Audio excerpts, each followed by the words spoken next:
In our complex, fast-changing knowledge economy, the ability to manage one's thoughts and feelings is essential to business success. The prevailing wisdom says that negative thoughts and feelings have no place at the office. Leaders should be either stoic or cheerful. They must project confidence and damp down any negativity brewing inside them. But that goes against basic biology. All healthy human beings have an inner stream of thoughts and feelings that include criticism, doubt, and fear. That's just our minds doing the job they were designed to do, anticipating and solving problems while avoiding potential pitfalls. Leaders often stumble not because they have undesirable thoughts and feelings, that's inevitable, but because they get hooked by them, like fish caught on a line. This can happen in two ways. We might buy into the negative thoughts and feelings, treating them like facts and acting accordingly. Or we can avoid situations that evoke these feelings by, for example, not taking on new challenges. Effective leaders don't do either. Instead, they approach negative thoughts and feelings in a mindful, values-driven, and productive way by developing a powerful skill called emotional agility. This ability to manage one's thoughts and feelings can help people alleviate stress, reduce errors, become more innovative, and improve job performance. Here are 4 practices to help you develop emotional agility. First, recognize patterns in your thoughts and feelings so you can tell when you're hooked on them. It's hard to do, but there are certain telltale signs. One is that your thinking becomes rigid and repetitive.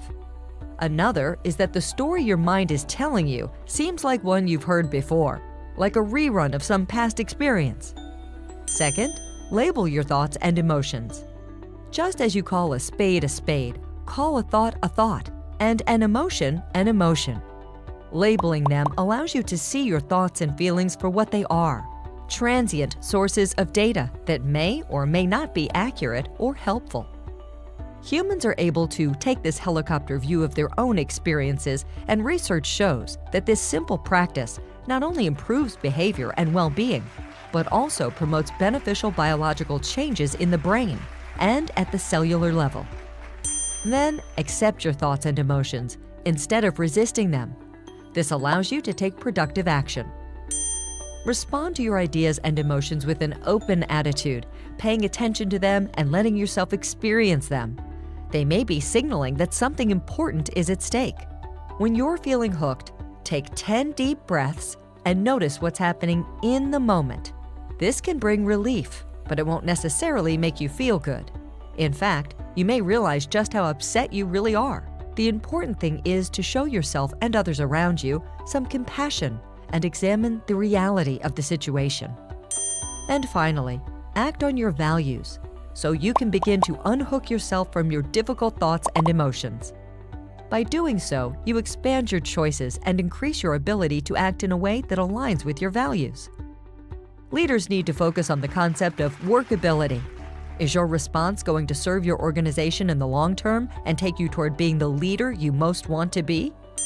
The mind's thought stream flows endlessly, and emotions change like the weather, but values can be called on at any time, in any situation. It's impossible to block out difficult thoughts and emotions. Effective leaders are mindful of their inner experiences, but not caught in them. They know how to free up their internal resources and commit to actions that align with their values. Developing emotional agility is no quick fix.